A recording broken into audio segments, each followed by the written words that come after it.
membahas tentang beberapa hal-hal praktis bagi Anda untuk bisa mendapatkan kemerdekaan. Waduh, kemerdekaan finansial. Karena kami dari Nagaya, kami dari manajemen ini sangat concern. Kami sangat concern untuk memberikan edukasi. Ya, jadi Anda menjadi holder yang cerdas, menjadi holder yang sejahtera, dan menjadi holder yang bahagia. Amin. Oke. Nah, tentu hari ini yang akan berbicara bukan saya, ya. Saya juga akan belajar seperti Anda. Oke, siap belajar semuanya? Siapa saja yang siap belajar?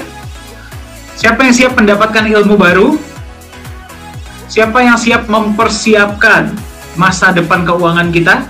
Siapa saja? Oke, ya, lebih dari 50% saya yakin Anda pun yang kameranya tertutup sedang mengancungkan jempol ya, cuman mungkin saya nggak bisa kelihatan. Ya, nggak apa-apa, kalau nggak bisa, Anda nggak bisa kasih lihat, minimal kasih emoticon jempol juga boleh, nggak apa-apa ya, saya terima. Oke, baik, ya, kalau begitu saya akan panggil saja ya, narasumber kita hari ini Anda sudah kenal ya, sudah sering sekali membawakan sesi ya, siapa yang akan membawakan adalah BDM Nagaya untuk Indonesia, yaitu Pak Yunias. Saya undang dulu ke depan. Selamat malam, Pak. Selamat malam, Mbak Dani. Waduh, kelihatan kabarnya nih, Pak. Oke, Pak ya. Sehat selalu, Pak. Ya, selalu sehat, selalu semangat. Tapi ngomong-ngomong, selamat nih buat Pak Dani. Kenapa tuh, Pak? Sudah terima itu ya, certified ya. Kenapa? Sudah terima itu, sertifikasi dari Global Training apa itu? Oh, iya, terima kasih, Pak. Jadi, kalau itu sebenarnya saya sudah member dari tahun 2016, Pak. Nah, tapi padahal saya sudah tidak memberikan training untuk corporate. Mungkin dia lihat training yang saya berikan di Nagaya kali ya. Luar biasa. Terima kasih. Top. Ya. Terima kasih. Jadi kebanggaan kita semua, Pak Dani. Terima kasih, Pak. Siapapun bisa kok. Yang penting kita harus fokus kepada memberikan value sebanyak-banyaknya, Pak. Value sebesar-besarnya. Ya, pasti juga semua bisa kok. Ya, yang penting niatnya membantu, Pak. Betul sekali. Ya, Pak, silakan, Pak. Hari ini materi Pak Yunias yang akan bawakan ya, Pak ya. Apa saja nih, Pak, yang akan kita bahas hari ini, Pak? Ya, hari ini sebenarnya lanjutan dari materi yang disampaikan Pak Dani ya. Jadi kalau Pak Dani kan Jumat lalu itu lebih mengupas dari sisi mindset. Ya. Bagaimana orang-orang sukses itu memiliki mindset yang berbeda ya dari orang-orang yang tentunya sampai hari ini masih berjuang untuk sukses ya. Dan penting untuk kita memiliki mindset yang benar ya, karena tanpa mindset yang benar tentunya juga itu akan berdampak pada perilaku kita ya, pada tindakan-tindakan kita, keputusan-keputusan kita, termasuk dalam hal ini adalah ketika kita membuat keputusan-keputusan tentang keuangan ya, yang terkait keuangan masa depan kita ya. Nah, kalau malam hari ini mungkin lebih praktikal, Pak Dani ya, karena requestnya adalah materi yang pernah disampaikan di Rakernas kepala-kepala sekolah ya. Yang sekolah SMP. Yang Pak Yunias itu membawakan materi yang sampai orang-orang tadinya mau pada keluar nggak jadi keluar dan mendengarkan sampai selesai itu ya, Pak ya? Bisa aja ya, Pak Dani ya. Dan bagi Anda yang sedang mendengarkan, Pak Yunias instan jadi selebriti di sana ya, jadi artis. Enggak lah, semua jadi artis ya, apalagi Pak Dani kan masih muda ya, luar biasa. Oke. Jadi ini materi yang saya sampaikan memang untuk teman-teman kepala-kepala sekolah, dan hari ini saya akan coba sampaikan ulang dengan beberapa modifikasi saya sesuaikan dengan kebutuhan kita ya. Sebenarnya materinya juga bukan sesuatu yang gimana-gimana ya. Sebenarnya malam hari ini saya lebih tepatnya jadi teman belajar aja buat teman-teman semua ya. Mungkin juga lebih tepatnya mengingatkan bahwa penting sekali untuk kita itu menyiapkan yang namanya kemandirian secara finansial ya. Temanya memang kemerdekaan finansial, tapi saya lebih suka menggunakan istilah kemandirian ya, kemandirian finansial. Ya, jadi ini tema juga sesuai dengan apa yang saya sampaikan, saya paparkan di pertemuan kepala sekolah SMP di Bali waktu itu. Oke, saya share screen terlebih dahulu.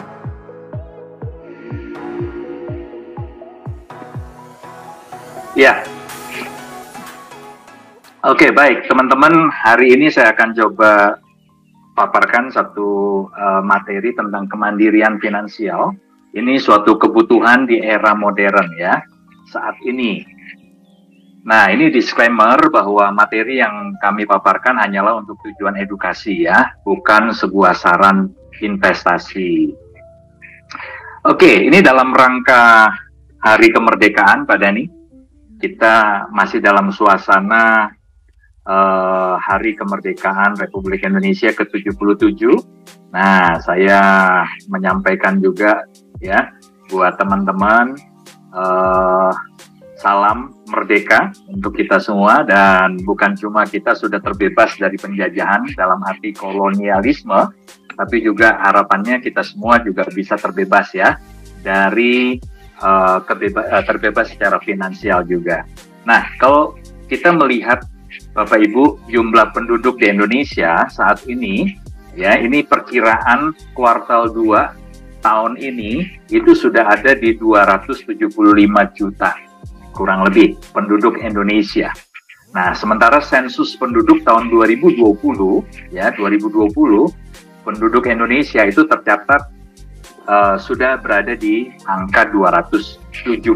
Jadi dalam kurun waktu lebih kurang 2 tahun sudah ada peningkatan 5 juta jiwa ya. Nah, jadi sebenarnya angka-angka ini menunjukkan bahwa Indonesia ini adalah sebuah negara besar ya, dengan potensi yang tidak kalah dibandingkan negara-negara lain ya. Jadi dengan jumlah penduduk yang begitu besar, sebenarnya ini adalah sumber daya yang harus dikelola ya. Dan kalau kita bicara dalam konteks kita sebagai holder Nagaya ya, dan juga Anda yang ingin berpartisipasi ya menjadi community builder, maka Indonesia ini adalah sebuah kalau kita bilang market, ini market potensial sekali ya.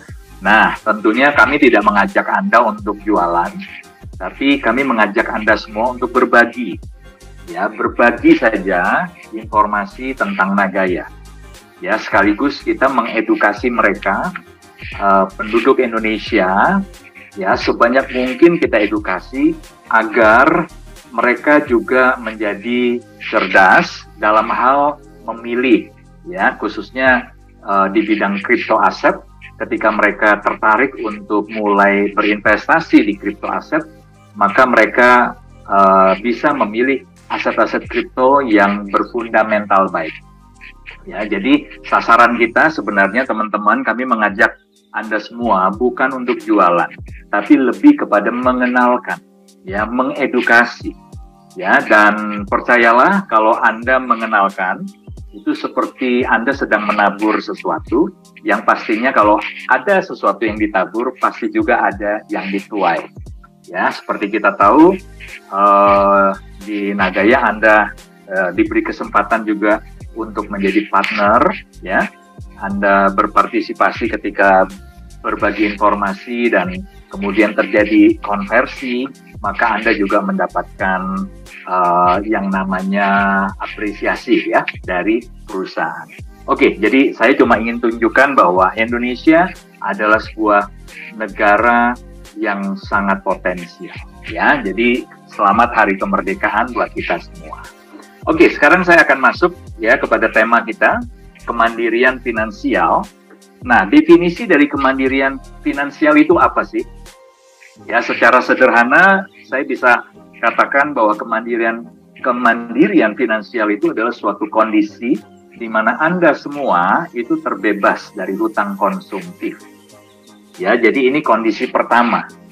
Kalau Anda terbebas dari hutang konsumtif, maka itu adalah salah satu syarat ya untuk menjadi mandiri secara finansial.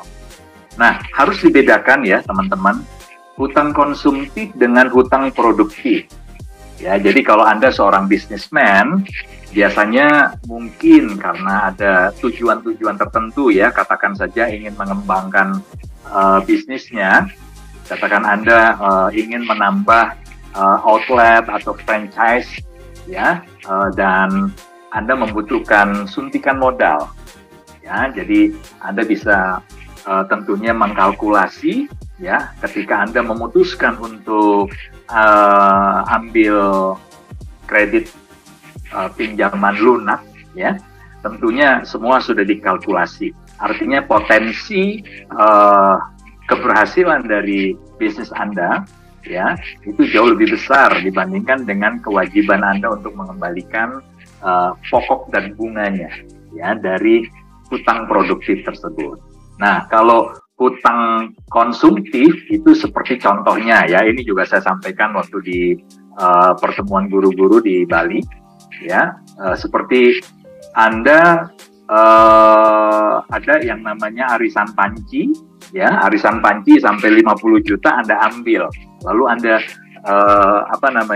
harus terikat dengan cicilan selama 2 tahun.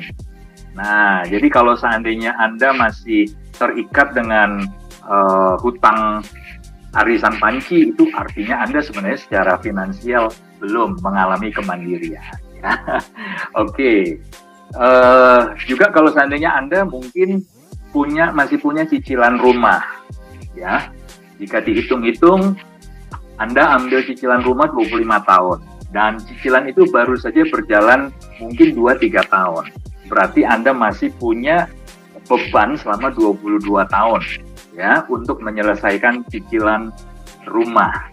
Nah, itu sebenarnya juga adalah hutang konsumtif, ya. Jadi artinya bukan sesuatu yang dapat menghasilkan income yang lebih besar, ya. Jadi bukan berarti kita nggak boleh hutang, ya. Boleh, selama itu memang untuk usaha dan itu produktif. Nilai pengembalian returnnya jauh lebih besar dibandingkan dengan kewajiban yang harus Anda selesaikan. Ya, seperti itu, ya. Jadi itu kondisi pertama. Kondisi yang kedua, kemandirian finansial itu mensyaratkan Anda harus memiliki sumber penghasilan pasif. Ya, jadi passive income. Bahkan di saat ketika Anda sudah tidak ngapa-ngapain, tidak bekerja lagi, maka ada penghasilan yang terus mengalir, ya. Oke, itu yang kedua. Nah, yang terakhir, ketiga, kemandirian finansial itu sebuah kondisi terpenuhnya kebutuhan dan keinginan sehari-hari. Ya, jadi Pak Dani, seringkali orang bilang gini, ya, hidup itu yang penting pas. Ya, maksudnya apa? Pas mau jalan-jalan ada, gitu ya. Pas mau makan di hotel bintang 5 ada, gitu ya. Pas mau pergi ke Korea, gitu ya. Mau katakan saja nanti mau lihat peresmian dari P4 Lala Square ada, nah, ya. Atau katakan saja Anda mau beli rumah sekarang sepertinya sudah lebih sempit, ya, karena anak-anak sudah bertumbuh remaja dan Anda pengen untuk pindah ke rumah yang lebih besar, ya. Nah, pas ada kebutuhan itu ada dana untuk Anda beli rumah baru. Nah, jadi hidup itu katanya yang penting pas saja, ya. Pas semuanya bisa terpenuhi. Nah, ini terpenuhinya kebutuhan dan keinginan sehari-hari. Ya, jadi kalau 3 kondisi ini itu terpenuhi, bebas hutang konsumtif, memiliki sumber penghasilan pasif, terpenuhinya kebutuhan dan keinginan sehari-hari, maka bisa dikatakan Anda sudah pada posisi kemandirian finansial, ya. Nah, sebenarnya pertanyaannya sepenting apa untuk kita itu mengejar kemandirian finansial? Ya, saya akan sampaikan ada 3 fakta yang kita harus hadapi. Ya, jadi ini adalah fakta hidup yang semua siapapun pasti akan hadapi. Suatu saat kita akan diperhadapkan dengan 3 kondisi ini. Yang pertama adalah pensiun. Ya, ini fakta karena usia terus bertambah. Ya, dan saya hari-hari ini terus terang Bapak Ibu sedang menyiapkan masa-masa ini gitu loh. Karena saya tidak mungkin untuk bekerja selamanya. Ya, sampai menutup mata begitu ya. Saya juga punya keinginan paling tidak mungkin beberapa tahun ke depan kalau bisa, kalau boleh ya. Saya juga mau pensiun. Oke, jadi harus dipersiapkan. Nah, ada beberapa kondisi di mana juga pensiun bukan karena faktor usia saja, ya, tapi mungkin karena faktor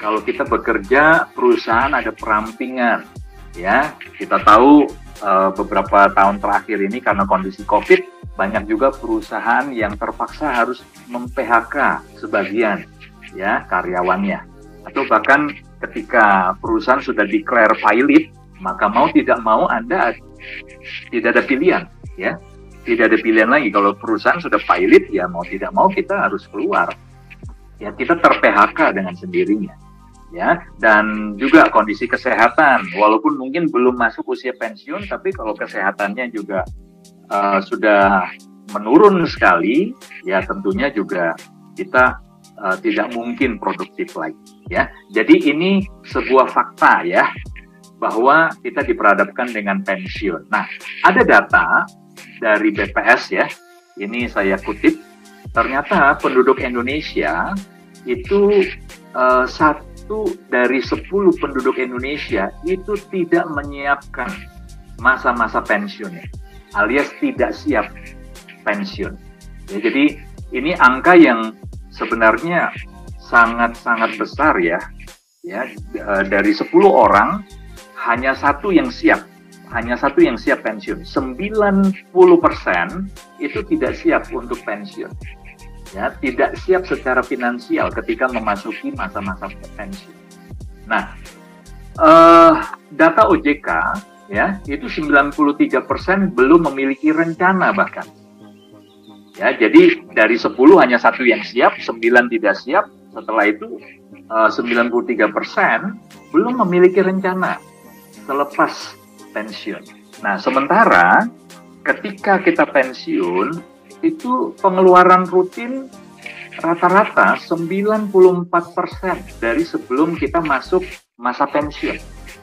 Jadi bukan berarti setelah pensiun pengeluaran kita jadi 0. Oh tidak, ya. Jadi ketika Anda pensiun, ternyata secara statistik 94% itu pengeluaran rutin, ya, dari sebelum Anda pensiun itu masih harus Anda penuhi. Ya, harus Anda tutup setiap bulannya. Nah, sementara kalau kita bicara pemasukan income, ya, income yang didapat itu hanya maksimal 80% dari penerimaan sebelum Anda pensiun.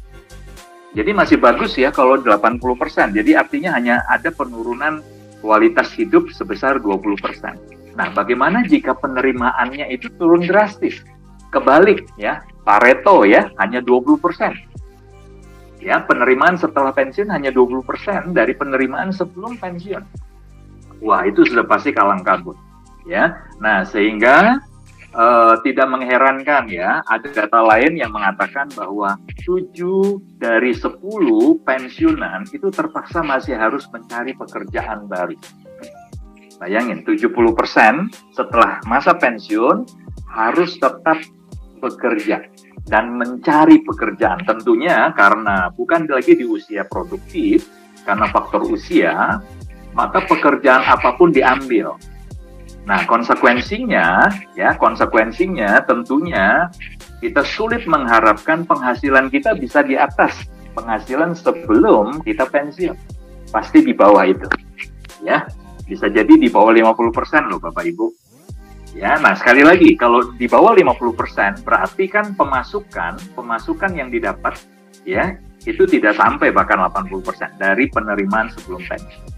Nah, ini masalah-masalah yang mau tidak mau fakta yang harus kita hadapi, ya. Tentunya kita harapkan Anda semua yang malam hari ini masuk di Zoom meeting kita tidak masuk di dalam kelompok 9, ya, yang tidak siap. Ya, doa kami, harapan kami Anda adalah termasuk yang satu dibanding 10 atau 10% yang siap pensiun, ya. Oke, nah ini fakta kedua, Bapak Ibu. Ya, jadi kalau fakta pertama diperhadapkan dengan bahwa satu hari pasti kita akan pensiun. Nah, fakta kedua ada, ini kabar baik sebenarnya, ya. Fakta yang kedua ini berkaitan dengan angka harapan hidup. Ya, angka harapan hidup orang Indonesia itu ternyata membaik. Ya, jadi usia harapan hidupnya semakin panjang, Bapak Ibu. Nah, hal ini juga dipengaruhi karena yang pertama gaya hidup ya, gaya hidup, kesadaran untuk gaya hidup sehat itu sekarang semakin tumbuh di kalangan orang-orang Indonesia. Ya, kedua adalah akses ke fasilitas kesehatan ya, akses ke fasilitas kesehatan juga semakin mudah. Ya, ilmu kedokteran itu semakin hari juga semakin meningkat ya, sehingga faktor kesembuhan ketika kita harus mengalami sakit itu juga semakin tinggi ya, apalagi pemerintah ya, kemarin waktu COVID pemerintah bahkan sampai melakukan vaksinasi sampai 3 tahap dan itu semua gratis, luar biasa ya.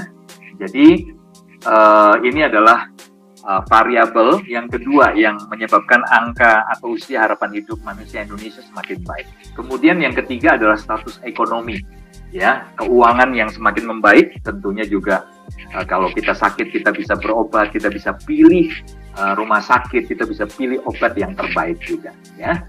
Nah, tapi teman-teman, ya, yang perlu diperhatikan adalah ketika usia harapan hidupnya meningkat dari waktu ke waktu, nah ini ada pertanyaan, adakah peluang untuk mempertahankan atau bahkan meningkatkan kualitas hidup di masa pensiun?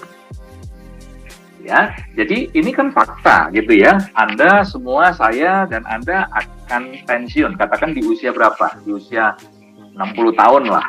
Nah, kemudian angka harapan hidupnya semakin tinggi. Katakan saja Anda semua itu berpeluang hidup ya di rata-rata sampai 75 tahun. Ya, sesuai dengan statistik ini ya. Ya, semakin meningkat kurang lebih di 75 tahun manusia Indonesia hari ini. Nah, berarti ya dari 60 sampai 75 itu masih ada 15 tahun. Anda masih hidup.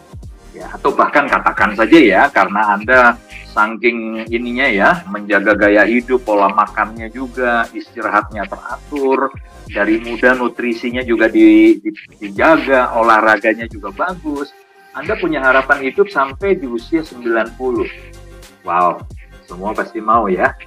Nah, kalau 90 tahun, usia harapan hidup Anda pensiun di 60 tahun, berarti masih ada sekitar 30 tahun di mana Anda harus hidup tanpa bekerja. Ya. Oke. Nah, itu gimana? Usia harapan hidupnya semakin meningkat, tapi peluang untuk mempertahankan, ya kita nggak usah berpikir meningkatkan, mempertahankan saja kualitas hidup di masa pensiun, seperti ketika sebelum kita pensiun. Peluangnya bagaimana? Ya, itu sebuah tantangan, Bapak Ibu. Nah, yang terakhir, yang ketiga, ya, yang ketiga itu adalah inflasi dan ketidakpastian global. Ya, jadi kita diperhadapkan dengan ini. COVID kemarin itu mengajarkan kita, mengingatkan kita bahwa ternyata, ya, dunia ini rentan sekali. Ya, siapa yang menduga bahwa dunia itu dilanda dengan pandemi COVID? Bukan cuma satu negara, tapi seluruh dunia, ya, bahkan sampai akhirnya harus ada yang lockdown. Ya, kita bersyukur kita di Indonesia, pemerintah bisa mengatasi ini dan akhirnya kita menjadi salah satu negara yang bisa keluar dari krisis yang diakibatkan oleh COVID-19. Ya, nah, tetapi gara-gara itu juga akhirnya kita menghadapi ketidakpastian global, Bapak Ibu, ya. Bahkan ancaman inflasi itu di depan mata. Ya, inflasi itu dapat diartikan sebagai kenaikan harga barang dan jasa secara umum ya, dan terus-menerus dalam jangka waktu tertentu. Ya, jadi kalau seandainya ada kenaikan seperti hari ini harga telur ya naik tiba-tiba gitu ya. Nah, tapi Menteri Perdagangan ya juga sudah mengklarifikasi ya, itu karena memang pasokan sama dan kebutuhannya agak meningkat, pasokannya stagnan sementara ada peningkatan permintaan sehingga marketnya panik, terjadilah rush ya, biasanya lah begitu ya, sampai akhirnya timbul kelangkaan sesaat dan menimbulkan kenaikan harga telur. Tapi belum bisa dikatakan bahwa ini sudah Indonesia menghadapi situasi inflasi, ya, karena itu cuma satu bahan pokok saja, namanya telur.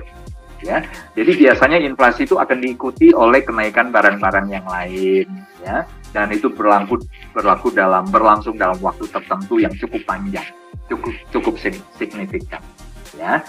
Dan situasi global juga seperti harga minyak bumi, ya, yang dari waktu ke waktu terus meningkat. Ini juga menyebabkan pemerintah terpaksa harus menaikkan juga rencananya harga Pertalite, solar itu akan naik dalam waktu dekat, ya. Ya, jadi ini situasi ketidakpastian global di mana kita berhadapan dengan kenyataan ini.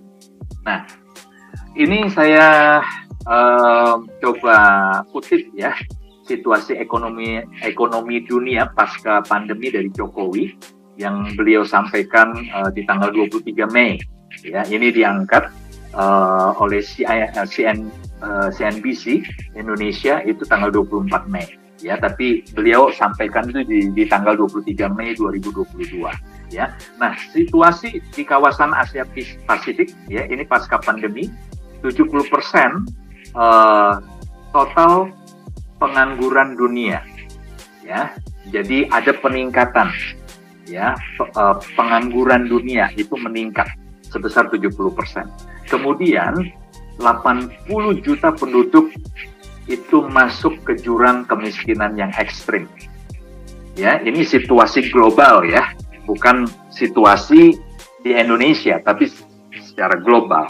Pertumbuhan ekonomi itu turun 0,5% menjadi 4,9%. Ya, dan mungkin beberapa waktu ke depan juga kalau tidak membaik akan turun lagi di bawah 4,9%. Nah, inflasi sendiri itu diperkirakan 8,7% secara global. Ya, ini naik menjadi 2,8%. Apakah akan berdampak kepada perekonomian di Indonesia? Ya, kepada situasi inflasi di Indonesia bisa jadi, ya, karena biasanya inflasi yang terjadi secara global itu pasti akan berdampak, ya. Paling tidak mungkin Indonesia juga kena sabetan dari inflasi global, ya. Nah, kemudian pencapaian Sustainable Development Goals itu semakin tertunda, ya. Paling cepat mundur di 2065. Yang tadinya kalau nggak salah, ya, targetnya di 2045, ya. Jadi Sustainable Development Goals yang rencananya di 2045 bergeser 20 tahun ke 2065, ya. Kemudian juga menurut Global Climate Risk Index itu 6 dari 10 negara paling terdampak perubahan iklim dalam jangka panjang. Jadi ada 6 dari 10 negara itu akan mengalami dampak perubahan iklim dalam jangka panjang, ya. Oke, jadi ini situasi-situasi yang mau tidak mau akan mempengaruhi, ya, khususnya kita bicara inflasi. Nah, jadi kita harus punya siasat sekarang. Apa yang harus kita siapkan? Karena ini 3 fakta yang mau tidak mau kita hadapi hari ini, ya. Nah, kita akan belajar sedikit, ya, dari Lo Keng Hong. Usia beliau itu sudah 63 tahun, ya, 63 tahun saat ini. Nah, beliau itu mengelompokkan 4 macam orang di dunia. Ya, yang pertama adalah orang yang banyak waktu, tapi tidak punya uang. Ya, banyak waktu tapi nggak punya uang. Dia adalah pengangguran. Hidupnya jadi benalu untuk orang lain. Ya, kita harapkan ini bukan situasi yang saat ini kita hadapi. Kemudian kelompok yang kedua adalah orang yang banyak uang tapi nggak punya waktu. Dia adalah pengusaha dan para eksekutif. Ya, punya uang, banyak uang, usahanya sukses, kaya raya, sepertinya sejahtera gitu, ya. Tetapi dia nggak punya waktu untuk dirinya sendiri, apalagi untuk orang lain. Ya, untuk keluarganya, dia nggak punya waktu. Ya, tentunya ini juga bukan sesuatu yang ideal, bukan yang kita harapkan, yang kita inginkan. Nah, kelompok yang ketiga adalah orang yang tidak punya uang dan tidak punya waktu. Jadi udah nggak punya uang, nggak punya waktu juga. Nah, dia adalah karyawan yang gajinya kecil, ya, gaji UMR. Jadi kita terima gaji bulan ini, ya, kadang jangankan akhir bulan, pertengahan bulan juga sudah habis gitu ya. Dan sisa waktu sebelum kita terima gaji berikutnya itu sudah kocar-kacir biasanya, udah morat-marit ya, udah bingung nggak karuan ya. Nah, biasanya kalau suami istri udah tanggal tua, wah itu sudah mulai itu. Ya, sudah mulai ada keributan-keributan dan sebagainya. Ya, kenapa? Karena tidak ada uang. Ya, ini kelompok ketiga, orang yang tidak punya uang dan tidak punya waktu. Nah, sementara ada kelompok orang keempat. Orang yang bukan hanya banyak uang, tapi juga punya banyak waktu. Ya, saya percaya setiap teman-teman menghendaki ada di posisi keempat ini. Ya, kelompok orang yang keempat ini, orang yang punya banyak uang tapi juga punya banyak waktu. Nah, dialah sleeping investor, ya, atau long term investor. Ya, dia bahkan tidak punya kerjaan. Luar biasa ya, nggak punya kerjaan, tetapi dia punya banyak uang, dia juga punya banyak waktu. Nah, salah satu sleeping investor ini adalah Lo Keng Hong, ya, yang mengelompokkan orang jadi 4 macam, ya, 4 macam orang di dunia ini. Beliau ini adalah investor, long term investor atau sleeping investor. Jadi beliau sudah sejak beberapa tahun yang lalu mulai rajin berinvestasi. Nah, dari hasil investasinya beliau hidup. Ya, jadi hasil investasi itu yang menghidupi gaya hidupnya, kualitas hidupnya. Bahkan semakin ke sini, ya, karena investasinya terus berkembang, maka semakin ke sini kualitas hidupnya itu juga semakin meningkat. Ya, jadi dia bisa katakan bahwa dia bukan hanya punya banyak uang, tapi dia juga punya banyak waktu tanpa harus bekerja lagi. Ya, dia bisa punya waktu yang cukup dengan keluarganya, dengan sahabat-sahabatnya, ya, tanpa harus memikirkan besok mau makan apa. Nah, itu dia, ya. Teman-teman mau ya punya kondisi seperti ini? Oke. Nah, teman-teman, ini sudah beberapa kali ya, khususnya sesi hari Senin, saya sampaikan buat teman-teman semua, ya, ada gerakan yang namanya FIRE movement. Ya, FIRE movement ini, FIRE singkatan dari Financial Independence, Retire Early. Ya, jadi kebebasan atau kemandirian finansial dan mimpi untuk bisa pensiun di usia dini. Ya, itu angan-angan harapan dari orang-orang yang ada di FIRE movement ini. Ya, jadi mereka mencoba untuk mewujudkan impian lewat mereka harus mengejar kemandirian. Nah, caranya bagaimana mengejar kemandirian finansial? Ya, mereka itu melakukan gerakan menabung, ya, juga investasi dan menentukan kualitas hidup. Jadi mereka menentukan sebuah standar. Saya mau punya kehidupan seperti ini nanti di kemudian hari. Ya, jadi mereka punya standar, mereka menentukan standar, apa yang mereka mimpikan, apa yang mereka inginkan, mereka kejar dengan secara ekstrim, mereka itu nabung, mereka investasi. Nah, caranya bagaimana? Ya, mereka menjaga pengeluaran itu tetap rendah, Bapak Ibu. Ya, yang kedua adalah meningkatkan pendapatan. Jadi mereka itu menjaga pengeluaran tetap rendah itu sampai bahkan 70% dari penghasilan itu mereka tabung. Ya, mereka tabung dan mereka investasikan. Nah, sementara di luar jam kerja, mereka biasa masih menerima extra jobs, ya, lemburan, atau mungkin kalau mereka katakan saja seorang akuntan, nah biasanya masih menerima ya jasa untuk buat pembukuan perusahaan di luar perusahaan yang di mana dia bekerja saat ini. Ya, jadi ada usaha untuk meningkatkan pendapatan dengan ambil pekerjaan-pekerjaan di luar jam kerja mereka. Dan mereka ini kerja keras, teman-teman.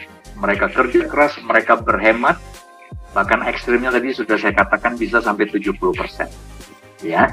Nah, seperti ini ya, FIRE movement.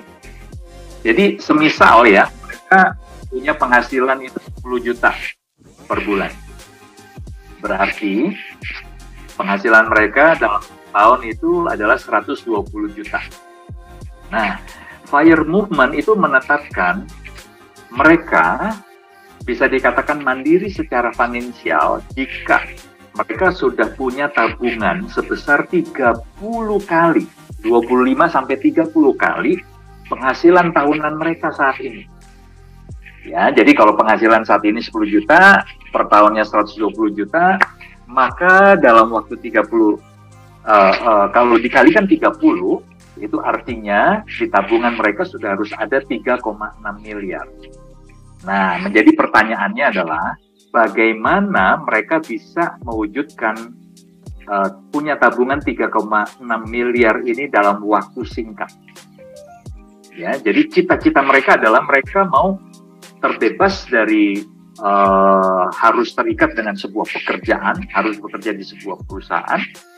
Selama 30 tahun ke depan, kalau nggak kerja pun kualitas hidupnya tidak akan turun.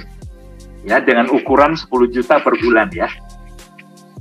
Ya, jadi ini sebuah tantangan. Bagaimana mewujudkan ini 3,6 miliar mereka punya dalam waktu dekat, dalam waktu singkat. Nah, itu sebabnya sekali lagi ya, mereka mewujudkan itu dengan nabung, dengan investasi. Ya, hari ini mereka benar-benar berhemat, super hemat bahkan. Mereka jaga pengeluarannya agar tetap rendah. Mereka ambil pekerjaan ekstra untuk peningkatan pendapatan. Tujuannya adalah supaya secepat mungkin, kalau bisa kurang dari 10 tahun, mereka sudah punya tabungan sebesar 3,6 miliar. Ya, tidak mudah, tapi ternyata komunitas ini, khususnya di Indonesia, terus berkembang loh, teman-teman. Ya, terus berkembang. Jadi kesadaran untuk membangun masa depan, mandiri secara finansial, itu sudah semakin tumbuh di masyarakat kita Indonesia. Nah, kalau kita pinjam rumusnya Lee Ka-shing ya, Lee Ka-shing ini adalah konglomerat dari Hong Kong. Dari usia muda, dia sudah mendisiplin diri untuk menyisihkan 25% dari penghasilan. Jadi penghasilan 25% itu pasti diinvestasikan. Ya, jadi teman-teman hari ini menginvestasikan dari penghasilan Anda berapa persen? Nah, kalau Lee Ka-shing ya, dari sejak usia mudanya dia 25% dia sisihkan untuk investasi. Paling tidak ini adalah saran ya. Mungkin dia melakukan lebih ekstrim lagi. Ya, tapi ini sebuah saran, rumus dari Lee Ka-shing untuk setiap kita, khususnya mungkin investor pemula. Ya, Anda punya gaji 10 juta, maka 2,5 juta sisihkan untuk investasi. Ya, terus seperti itu, disiplin. Nah, kalau tadi FIRE movement, entah mungkin sampai 70% atau 50% dari penghasilan dia sisihkan untuk nabung. Tujuannya adalah supaya 3,6 miliar itu dia bisa capai, kurang dari 10 tahun. Oke? Nah, sekarang pertanyaannya, kira-kira ada nggak pilihan investasi ya untuk kita benar-benar bisa mewujudkan, kemandirian secara finansial ya. Ini bagaimana dengan Nagaya, ini terlalu cepat muncul ya teman-teman, sorry. Harusnya dimuncul terakhir nih ya. Nah, Bapak Ibu, kalau kita bicara rata-rata return ya, hasil dari tabungan ya, jadi kalau ini instrumen yang Anda pilih nih untuk investasi ya lewat tabungan, maka rata-rata per tahun itu akan tumbuh sebesar 2,53%. Oke, biasanya ini juga belum hitung pajak ya. Ini belum hitung pajak. Jadi kecil sekali. Setiap tahun hanya tumbuh 2,53%. Nah, sementara kalau Anda pilih deposito, itu lebih baik ya, 7,36%. Potong pajak ya masihlah bisa dapat 5,6%. Tergantung juga ya, kalau seandainya deposito Anda juga jumlahnya sampai puluhan miliar, biasanya bisa nego dengan pihak bank ya, minta supaya return of investment-nya atau bunga depositonya bisa dinaikkan. Ya, kalau Anda cuma punya katakan saja deposito 10-20 juta, nggak bisa nego Bapak Ibu ya. Jadi kita akan terima saja yang ditawarkan oleh bank, bunga deposito sekian, mau ambil nggak mau ya sudah gitu ya. Tapi kalau Anda puluhan miliar, ratusan miliar, bisa nego, bisa lebih tinggi ya. Kemudian emas, ini juga salah satu instrumen investasi yang Anda bisa pilih. Sekali lagi, ini untuk tujuannya Anda mandiri secara finansial ya. Nah, kalau emas rata-rata ya pertumbuhan kenaikan value atau harga nilai dari emas dari waktu ke waktu ya itu naik sekitar 7,3% per tahun. Ya, dan bagusnya kalau emas ini bebas dari inflasi ya, Bapak Ibu ya. Oke, kemudian obligasi negara lebih baik ya. Obligasi negara itu hampir 9%. Ya, tapi sekali lagi biasanya akan kena pajak ya. Nah, kalau saham rata-rata 13,13% dan ini pun harus pilih. Biasanya kalau saham-saham blue chip itu mungkin lebih rendah lagi ya. Saham-saham blue chip itu memang tidak terlalu kenaikannya tidak terlalu tinggi, tetapi bisa diharapkan untuk jangka panjang ya aman investasi Anda. Ya, kalau di rata-rata ya mungkin di 13%, 10-13% untuk saham-saham blue chip ya. Kami tidak menyarankan kalau Anda mencoba saham-saham gorengan ya. Memang saham gorengan bisa kasih return cepat ya, tapi juga hilangnya cepat Bapak Ibu. Ya. Nah, bagaimana dengan kripto? Ya, jadi 13 tahun terakhir ini kripto ya ini fenomenal sekali karena kalau kita bandingkan dengan investasi lain ya, Bitcoin dibandingkan dengan investasi lain ya, kita lihat ya dari 2009 harga 0,01 harga all time high-nya di November 2021 sudah di 68.000 ya, jadi dari 0,01 ke 68.000 itu pertumbuhannya 6,8 juta kali atau persentasenya itu 680 juta %. Mengerikan ya, luar biasa ya, dan belum ada aset yang bisa memberikan return seperti yang pernah dibuat oleh kripto, dalam hal ini Bitcoin ya. Jadi dalam 13 tahun saja ya asetnya itu mengalami pertumbuhan 680 juta % ya. Nah, lalu bagaimana dengan Nagaya? Ya, ini sebuah pertanyaan. Bagaimana dengan Nagaya, Bapak Ibu? Ya, kalau Nagaya minggu lalu atau Jumat lalu saya sudah sempat sampaikan ya, seandainya ini kita bicara benefit yang bisa Anda terima dari Nagaya versus waktu. Ya, kalau Anda sudah mengenal atau mendengar Nagaya lalu kemudian memutuskan untuk Anda investasi di Nagaya itu sebelum September 2020 atau Oktober 2020 harga masih di $1. Oke. Di Oktober 2020 itu sudah naik 10% jadi $1,1. Nah, kalau Anda sempat beli sebesar katakanlah ya 10.000 Nagaya, berarti investasi yang Anda keluarkan itu sebesar $10.000. Rupiahnya lebih kurang di 150 juta ya, dengan kurs 15.000. Oke, dengan 150 juta Anda keluarkan sebelum Oktober 2020, lalu Anda menerima profit sharing pertama kali itu di Januari 2021. Ya, nah ini profit sharingnya ya, karena gold allocation-nya itu masih disubstitusikan dalam bentuk cash, ya masih dikompensasi dalam bentuk cash, berarti ini kita total ya, CA dan GAS. Ya, berarti profit sharing yang Anda terima di bulan Januari 2021 itu sebesar $0,0102 per satu Nagaya. Nah, berarti ketika dikalikan dengan 10.000 Nagaya yang Anda miliki waktu itu, berarti di Januari Anda terima profit sharing sebesar 102. Ya, 102 dolar. Jauh lebih besar ya, karena ada GAS yang masih disubstitusikan ya dalam bentuk cash. Kalau ini tidak ada, tentunya lebih kecil dari ya, hanya 36 dolar Anda terima. Ya, tapi bersyukur karena perusahaan memutuskan untuk dikonversikan dulu, dikompensasikan dalam bentuk cash, Anda terima 102. Nah, itu artinya kalau dihitung ya persentase dari nilai investasi Anda terima benefit di bulan Januari itu 1,2%. Wow, 1,2%.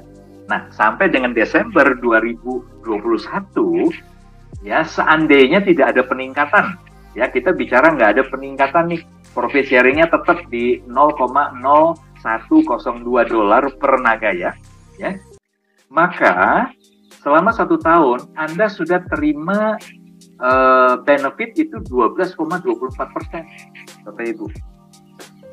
Wow, ini melampaui, ini hampir sama ya potensinya seperti kenaikan nilai saham.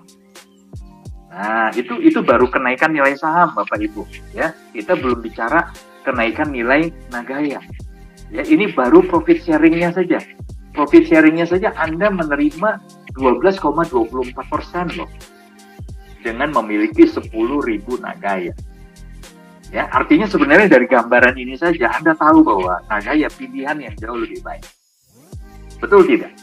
Ya, karena kalau kita bicara kenaikan nilai saham, ya, kenaikan nilai saham, Anda mau menikmati kenaikan nilai tadi, selisih kenaikan tadi, Anda harus lepas sahamnya. Ya kan? Nah, kalau ini benefit Nagaya Anda terima itu seperti dividen dari saham tersebut. Ya, dividen yang dibagikan oleh BCA di bulan April tahun ini itu Rp120 per lembar. Ya, Rp120 per lembar. Nah, tinggal Anda kalikan saja. Ya, harga saham dari BCA itu sudah 8.000 sekian per lembar. Ya, jadi kalau Anda mau punya 10.000 lembar saham BCA, tinggal dikalikan. Ya, 8.000 dikali 10.000. Berapa M yang harus Anda siapkan untuk membeli 10.000 lembar saham BCA? Ya, sementara tahun ini ya benefit dividen yang bisa dibagikan di bulan April kemarin, saya dapat info ya, data di 120 rupiah, bukan 120 dolar ya, 120 rupiah per satu lembar. Oke, nah sementara Anda itu sudah terima 102 per tahunnya 12,24%. Oke, nah ya kita lihat bandingkan dengan Agustus 2021 ketika harga sudah di posisi 2,06. Nah, seandainya Anda mau beli 10.000 Nagaya, berarti nilai investasi Anda kan 20.600 dolar ya. Oke, sementara di bulan Agustus, ya di bulan Agustus, benefit, ya profit sharing dari proyek itu adalah 0,0124, naik dibandingkan dengan Januari. Ya, berarti per 10.000 Nagaya akan terima di 124 US dollar. Ya, mau Anda modalnya 10.000, mau Anda modalnya 20.600, besaran dari profit sharing yang diterima di bulan itu sama. Karena yang menentukan adalah jumlah Nagaya, bukan harga Nagaya. Ya, jumlah Nagaya berapa? Nah, jadi Anda yang sudah beli di 1 dolar jauh lebih beruntung, ya, sebab ada kenaikan. Coba perhatikan, ada kenaikan ya di 1,24%. Ya, dari yang tadinya 1,02% jadi 1,24%. Jadi ada selisih sekitar 0,22%. Ya, ini kurun waktu hanya 8 bulan, ya, dari Januari ke Agustus. Oke. Nah, jadi sementara Anda yang beli, ya, Nagaya di bulan Agustus, ya, prosentase profit sharing Anda itu lebih kecil dibandingkan dengan yang 1%. Kalau yang 1% kan di 1,24. Nah, Anda cuma di 0,6%. Kenapa? Karena modal Anda lebih besar, 2 kali lipat. Ya, jadi karena modalnya 2 kali lipat, maka secara prosentase profit sharing-nya Anda hanya terima 0,6%. Nah, per tahunnya berarti di 7,2%. Masih lebih baik, ya. Kurang lebih profit sharing-nya saja ini senilai dengan deposito, ya. Kurang lebih ya, Anda terima seperti bunga deposito. Nah, bagaimana dengan yang baru beli di April 2022? Nah, karena harganya sudah di 2,99, berarti modalnya adalah 29.900 ya, untuk beli 10.000 Nagaya. Nah, di bulan April 2022, pembagian profit sharing-nya per 10.000 Nagaya itu di $134.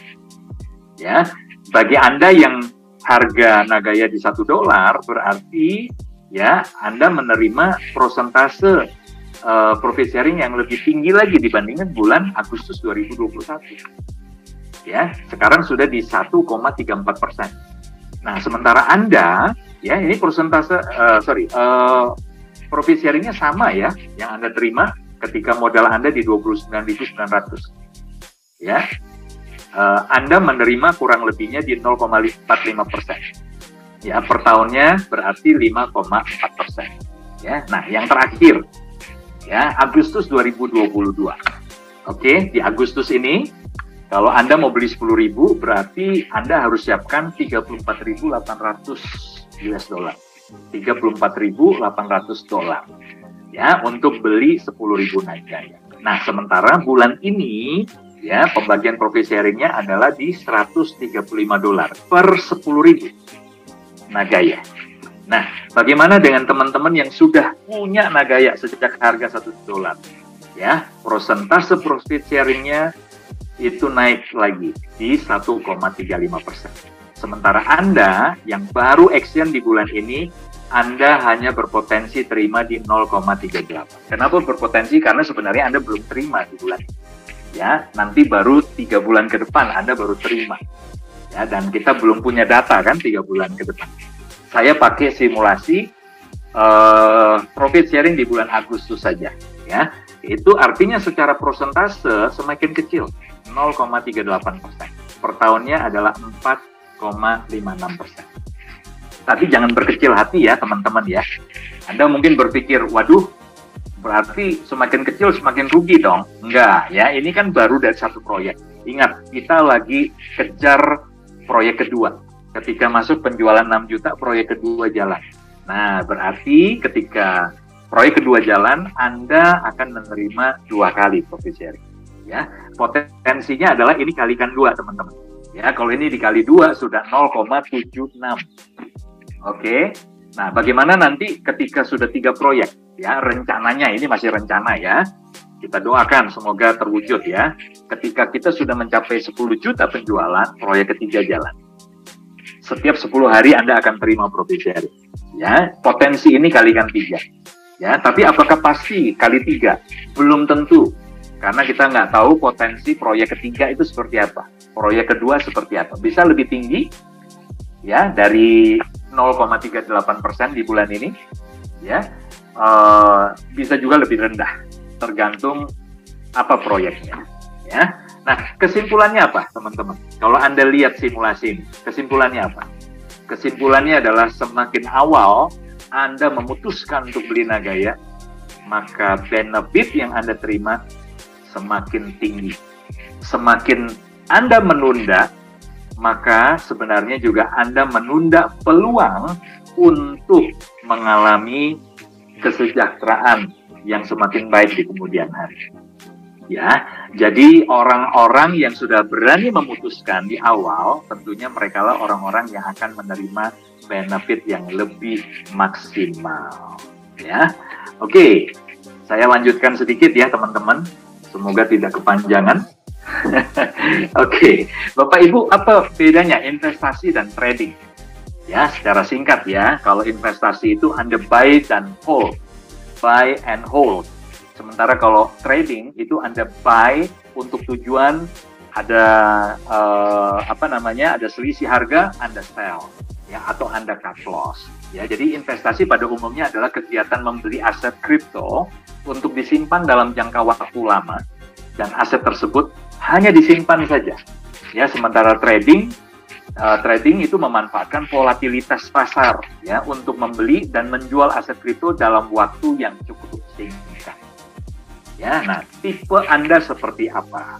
Anda harus mengenal yang namanya profil risiko Anda. Ya, apakah semua orang cocok investasi di kripto? Apakah cocok semua investasi di Nagaya? Tidak semua orang. Ya, nah sekarang Anda ingin berada di posisi mana? Ya, sebenarnya ada 4 kelompok profil resiko. Ya, tapi saya tambah 5. Ada yang namanya sleeping investor, long term investor. Ya, ini bisa dikatakan juga sebenarnya masuk ke agresif. Ya, masuk ke agresif. Long term investor itu masuk kategori agresif. Nah, itulah seperti Lo Keng Hong, kemudian Warren Buffett itu masuk kelompok itu. Ya, coba kita akan singgung sedikit ya tentang profil risiko Anda berada di mana. Yang pertama itu sangat konservatif. Ya, jadi yang paling bawah ini sangat konservatif. Nah, ini merupakan jenis profil risiko yang sangat mengedepankan keutuhan nilai pokok investasi.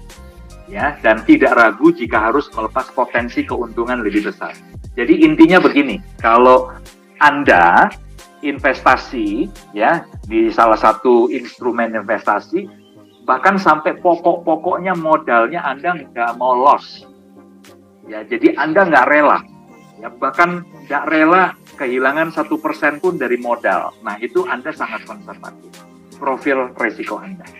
Ya, nah biasanya rencana jangka waktu investasi kurang dari 1 tahun. Ya, buat Anda yang masuk kategori ini, sangat konservatif. Ya, Anda nggak dapat mentoleransi risiko kerugian nilai pokok, ya, modal investasi.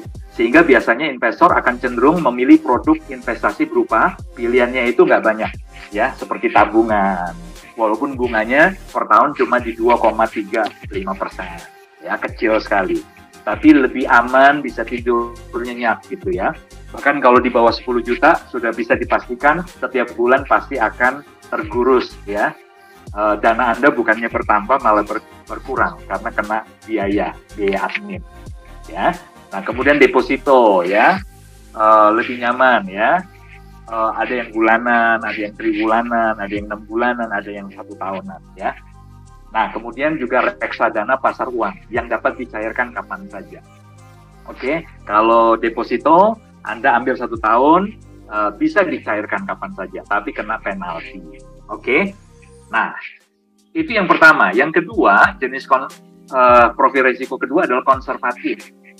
Ya, konservatif ini adalah profil risiko yang memiliki tujuan untuk mempunyai stabilitas pertumbuhan nilai investasi secara dapat menerima hasil investasi secara berkala, ya, serta dapat menghasilkan income ya, ROI, return of investment secara berkala.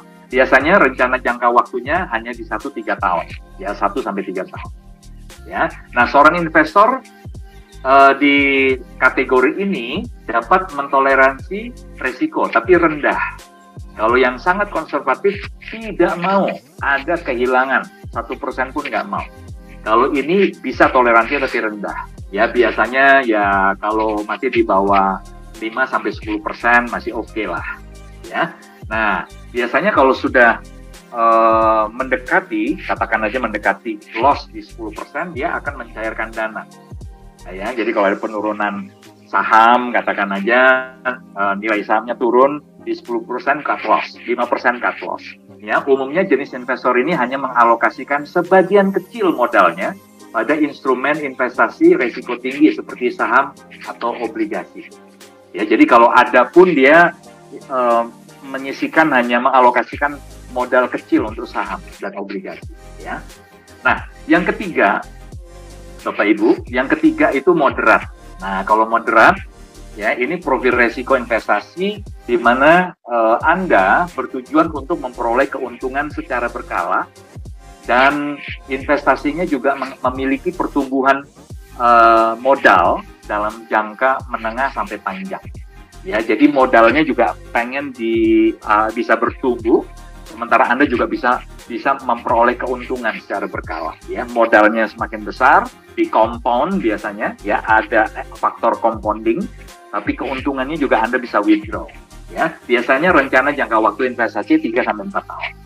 Nah, seorang investor di kategori moderat ini cenderung tidak mencairkan dana investasi saat terjadi penurunan nilai, ya, yang berdampak kerugian. Jadi dia bisa tahan nanggung kerugian, ya. Tapi justru Anda lebih memonitor saja, ya. Tentunya ada toleransinya, ya. Tapi biasanya toleransinya lebih tinggi.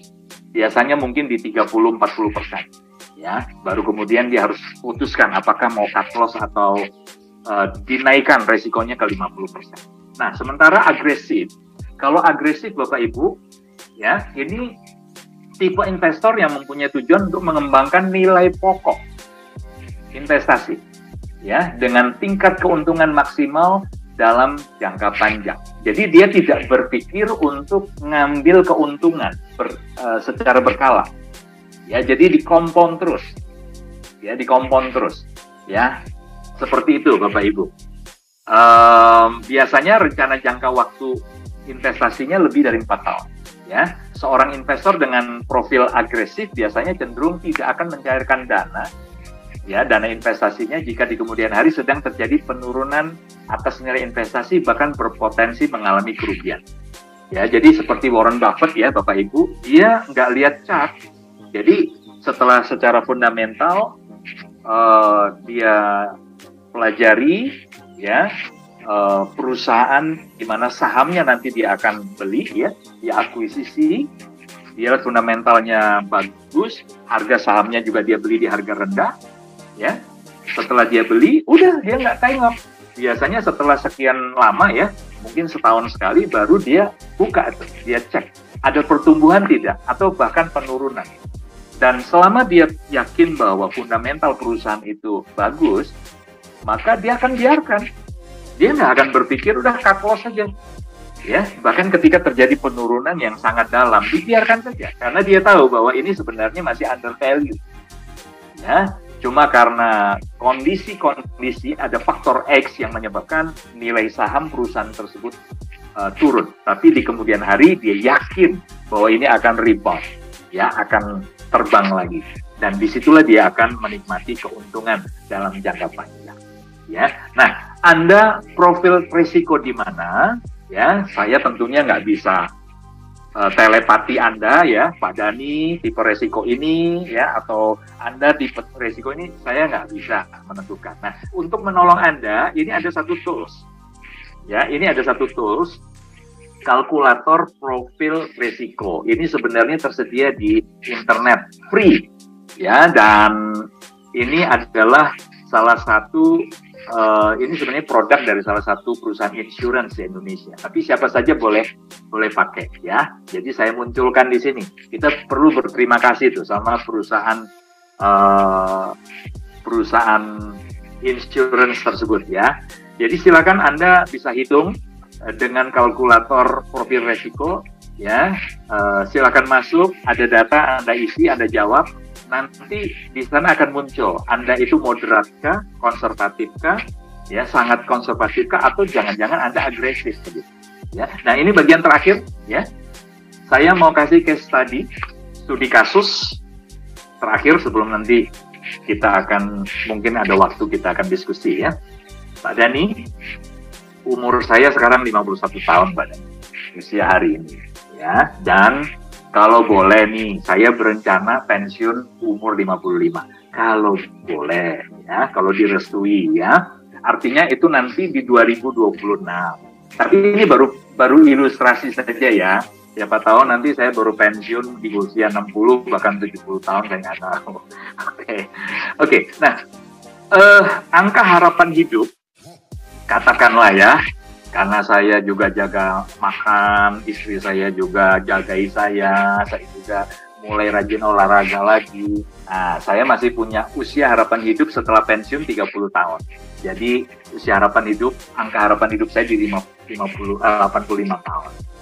Oke, biaya hidup saya Pak Dhani setelah pensiun, saya pengen ya, boleh ya, saya pengen di 30 juta per bulan.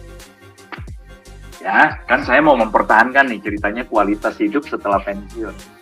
Oke, berarti saya sudah harus memikirkan ya, bagaimana saya punya dana yang bisa mengcover biaya hidup saya ya, agar kualitas hidupnya nggak turun, bahkan bisa meningkat ya setelah pensiun di 30 tahun ke depan setelah pensiun.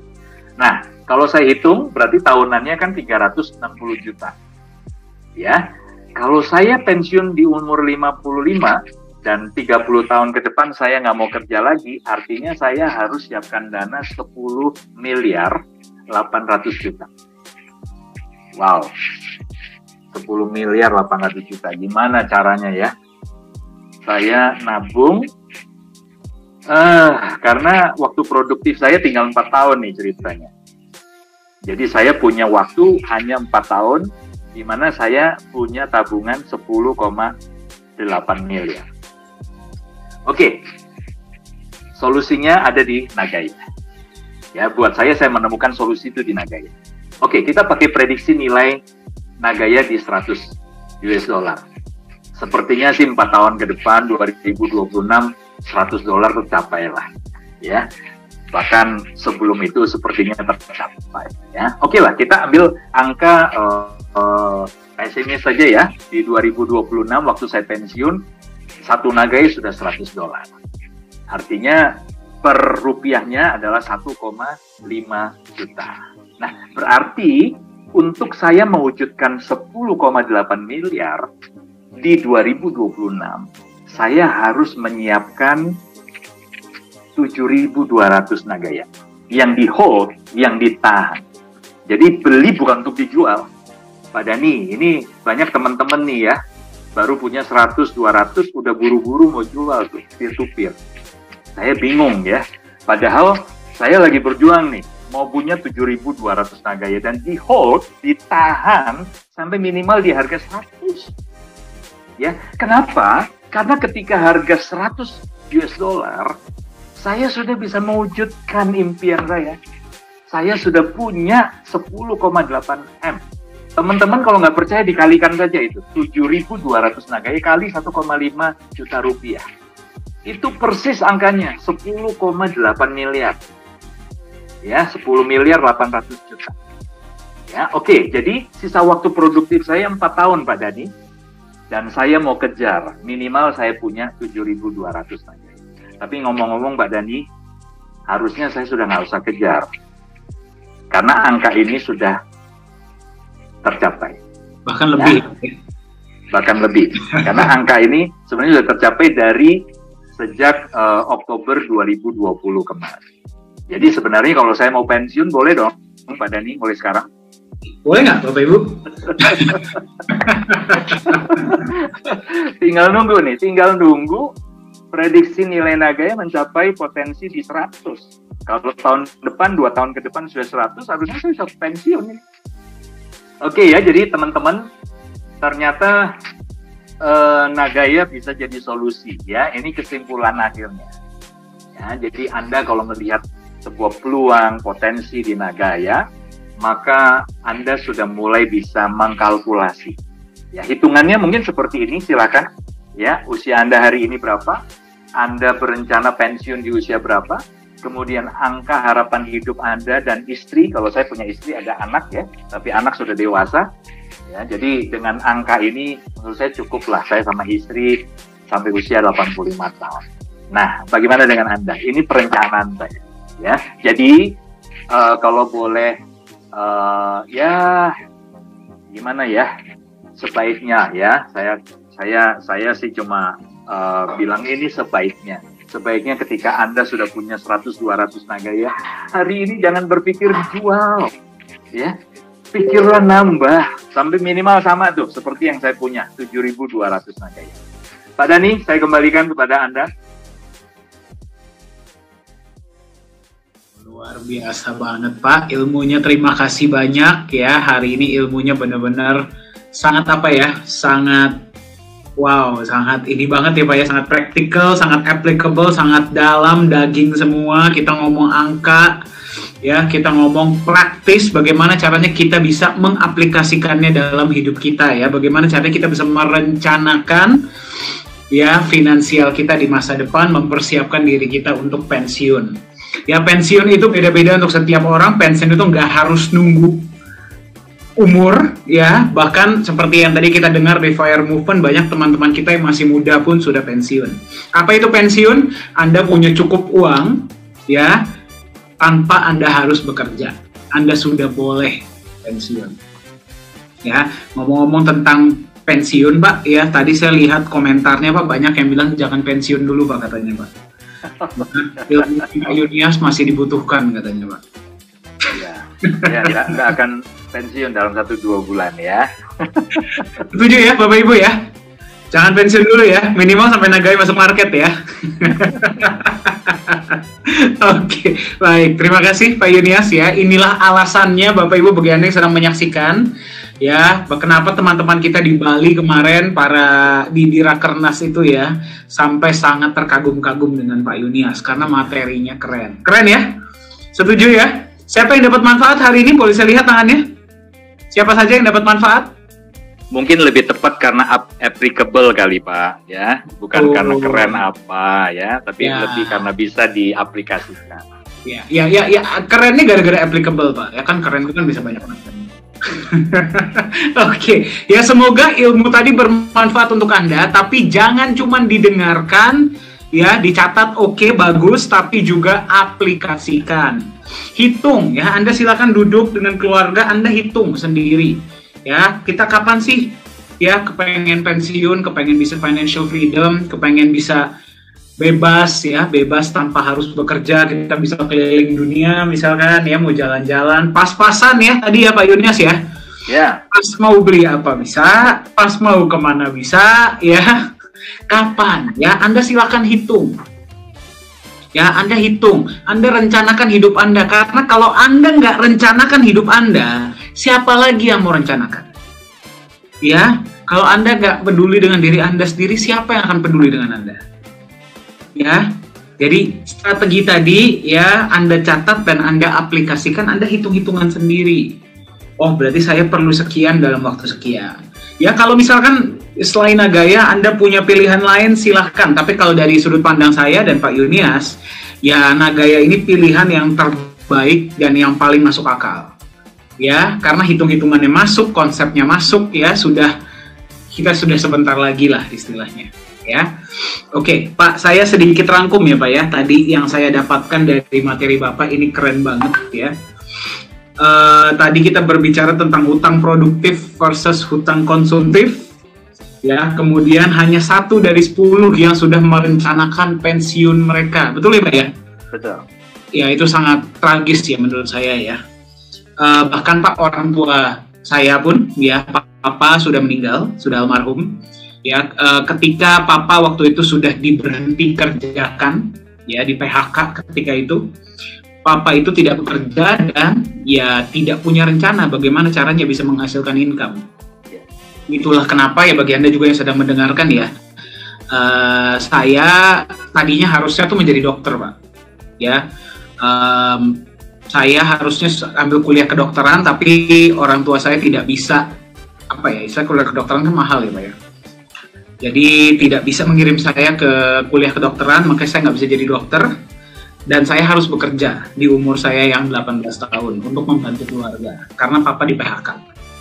Ya, dan Mama akhirnya juga harus ikut bekerja untuk membantu keuangan keluarga. Jadi saya sudah melihat sendiri dalam hidup saya, ya seberapa pentingnya sih Anda mempersiapkan waktu untuk apa yang akan terjadi ketika Anda sudah tidak bekerja, Anda tidak pensiun. Karena kita nggak bisa kerja selamanya.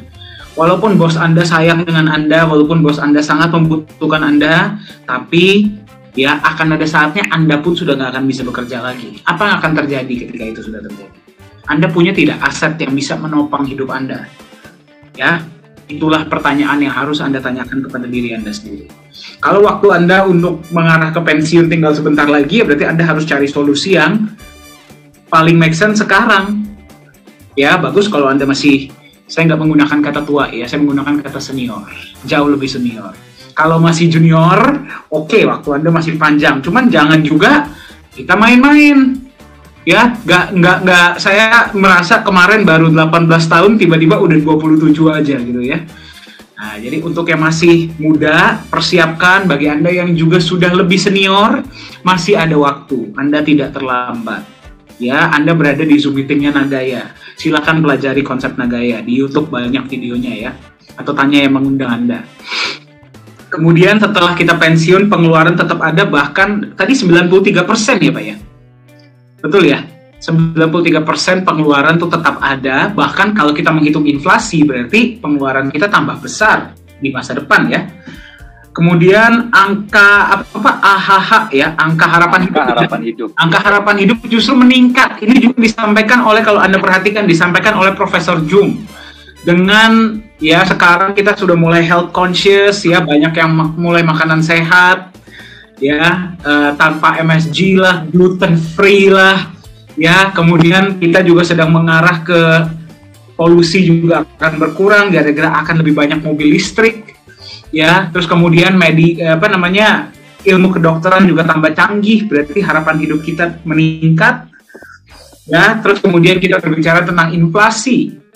Dan kita berbicara tentang FIRE movement. Bagaimana bisa Anda persiapkan pensiun Anda dari sekarang. Anda hitung berapa yang Anda butuhkan. Terus tadi juga profil resiko. Ya, profil resiko Anda seperti apa. Dan terakhir kita melihat simulasi dari Pak Yunias. Saya ada ketinggalan apa-apa nggak Pak? Nggak, lengkap. Oke, baik. Nah, kalau Anda punya pertanyaan, silahkan, mungkin kita akan bahas 1 atau 2 pertanyaan ya. Kalau ada yang ingin Anda tanyakan, jangan khawatir, materi ini direkam apa. Tapi saya tadi menerima 1 pertanyaan yang cukup menarik ya. Dan menurut saya pertanyaan ini satu saja sepertinya sudah bisa memakan waktu yang cukup lama ya. Oke. Seperti ini ya. Pak, bagaimana caranya kita bisa fokus jangka panjang kalau kita sendiri hari ini masih punya kebutuhan? Itulah kenapa beberapa teman-teman saya, ketika saya perkenalkan Nagaya, mereka masih lebih fokus kepada trading dan teman-temannya. Gimana Pak jawabnya Pak?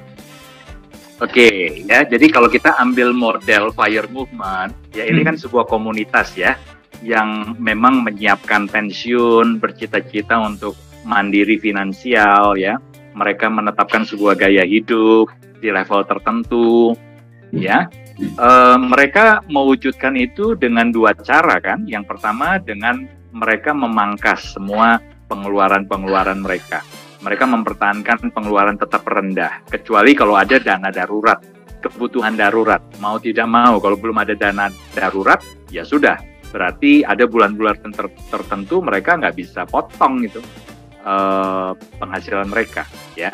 Tetapi selama rencana mereka tetap berjalan dengan baik-baik saja, maka dari penghasilan mereka berkomitmen dan disiplin. Ya, kalau kita pakai rumusnya Lee Ka-shing, konglomerat Hong Kong, itu kan 25% dia sarankan dari penghasilan. Ya, jadi kalau Anda penghasilan di 10 juta, maka 2,5 juta itu wajib masuk investasi, ditabung atau diinvestasikan. Ya, nah pilihan investasinya silakan Anda pilih sesuai dengan profil resiko Anda masing-masing. Ya, jadi itu yang pertama. Mau tidak mau harus berkomitmen. Istilahnya ikat pinggang ya. Jadi tidak boleh punya keinginan-keinginan yang macam-macam dulu lah. Tunda kesenangan. Ya, kalau di kitab suci ya, di kitab suci saya itu ada ayat yang mengatakan, nats yang mengatakan kalau nafsu makannya terlalu besar, taruh pisau di leher. Nah, taruh. Jadi harus punya pengendalian diri begitu. Ya, supaya kita tidak mengeluarkan dana ekstra yang tidak perlu, ya. Nah, itu yang pertama. Yang kedua, mau tidak mau ya harus mencari penghasilan ekstra. Nah, peluangnya kalau di Nagaya, Anda jadilah community builder. Ya, cukup banyak kok testimoni dari teman-teman ya. Selama 1 tahun mereka berjuang, ya mereka juga masih punya pekerjaan yang tidak mereka lepas.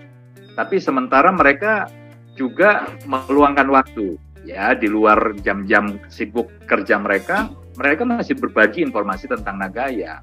Ya, berbagi saja. Ya, tidak perlu terbebani dengan harus jualan. Ya, Anda informasi yang benar saja, orang jadi timbul trust, timbul kepercayaan, keyakinan. Mereka pasti beli. Nah, setelah itu Anda terima kan referral ya, Anda terima komisi. Nah, jadi teman-teman cukup banyak kalau kita mau undang mereka testimoni ya Pak Dani ya. Ya. Banyak loh, penghasilannya juga bukan recehan loh Bapak Ibu. Karena referralnya kan dalam bentuk US dollar kan. Ya. Tinggal bagaimana seberapa efektif Anda atur waktu dan ketemulah dengan orang-orang yang tepat.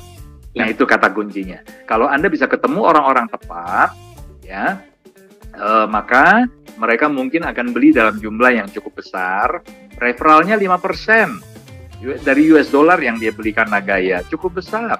Ya. Nah, itu bisa menambah income Anda untuk nanti disisihkan untuk investasi. Ya. Nah, jadi omong-omong soal menemukan orang yang tepat, kalau Anda baru cerita di 1-2 orang dan berharap langsung ketemu orang tepat, ya sampai kapanpun Anda tidak akan pernah benar-benar berjumpa dengan orang tepat. Ya, tapi kalau Anda berkomitmen minimal sehari mesti cerita 10 orang tentang Nagaya.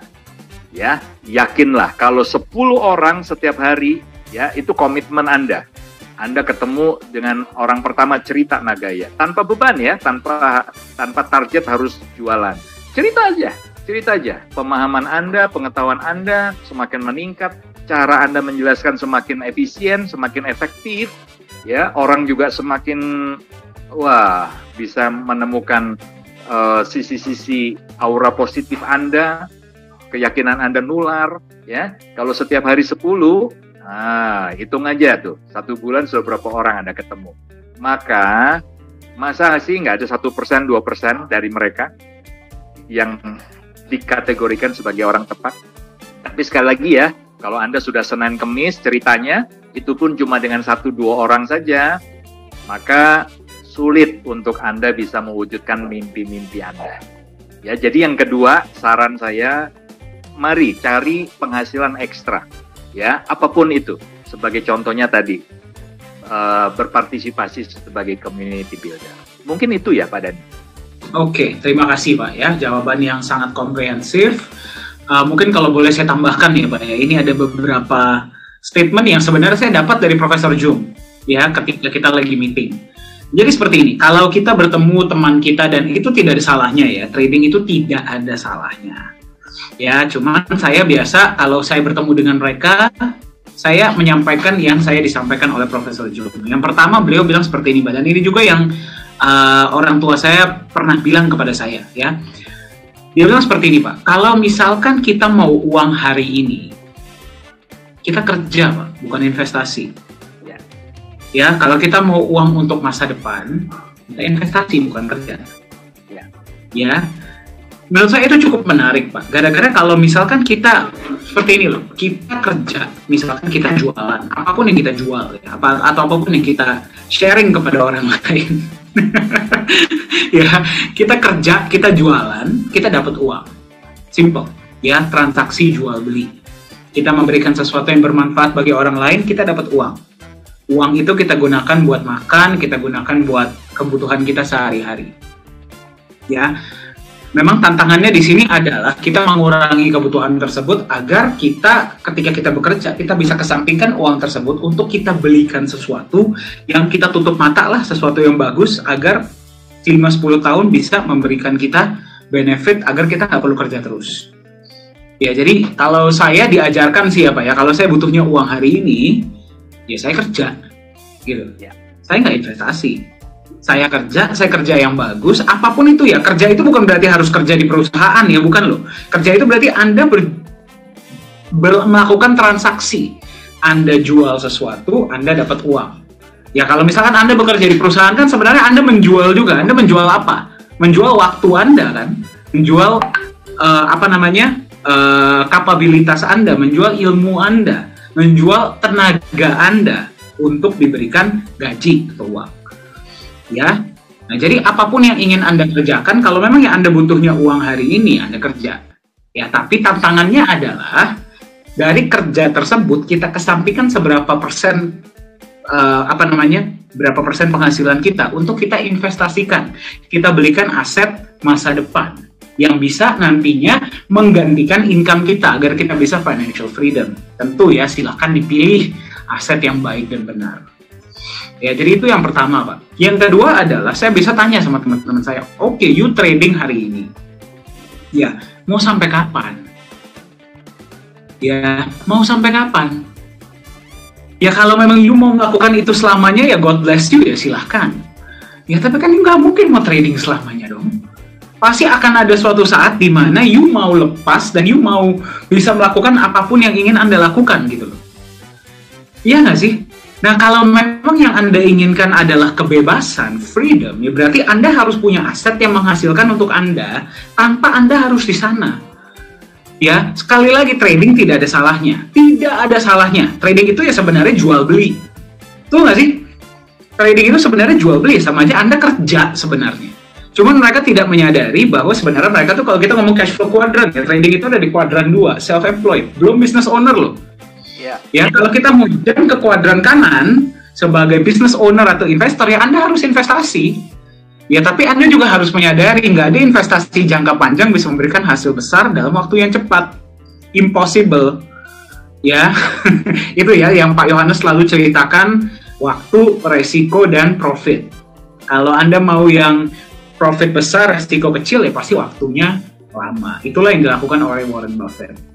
Nah, jadi saya selalu bilang sama teman-teman saya, Pak, ya, yang masih trading adalah nggak ada salahnya yuk trading. Apalagi kalau memang Anda bagus di dalam trading ya kesampingkan sejumlah uang ya untuk investasi aset jangka panjang. Ya, investasikan kepada aset yang suatu saat itu akan memberikan Anda cash flow atau jumlah uang yang cukup agar Anda tidak perlu trading lagi atau bekerja lagi. Nah, juga Pak, statement dari Warren Buffett, mayoritas orang-orang di luar sana ketika dapat uang, mereka gunakan dulu baru kebutuhan, baru sisanya mereka tabung, Pak. Ya, tabung, yaitu maksudnya tabung itu untuk investasi. Ya, yang 1% mereka simpen, kesampingkan untuk investasi dulu, nabung dulu, baru sisanya mereka pakai buat kebutuhan. Itu kembali ke prioritas sebenarnya, kembali ke kita masing-masing, apakah kita bisa melakukan itu. Bukan apakah bisa ya, apakah kita mau melakukan itu. Betul nggak, Pak? Betul sekali. Ya? Betul sekali, Pak Dani. Ya, jadi ya kembali ya, tidak ada salahnya, trading itu tidak ada salahnya, karena trading itu jual beli sebenarnya. Iya kan? Ya cuman ya kita harus bertanya kepada diri kita sendiri, kita mau trading sampai kapan? Iya nggak sih? Mau sampai kapan? Dan juga ya kalau Anda melihat value di Nagaya dan Anda mau menggunakan kesempatan ini di Nagaya, ya Anda boleh gunakan peluang community builder. Toh itu kita siapkan buat Anda kok. Toh budgetnya ada, Anda nggak pakai, Anda pakai, itu budget masih ada. Anda kalau nggak pakai akan dipakai oleh orang lain. Gitu loh. Ya, jadi pilihan ada di tangan kita masing-masing. Ya, Pak Dani. Yes, Pak. Saya ingat, Pak. Ya, Gimana, ini Pak? sudah pernah sebenarnya saya ceritakan ya di beberapa waktu yang lalu. Tapi malam ini saya ingat setelah Pak Dani bicara tentang trading ya.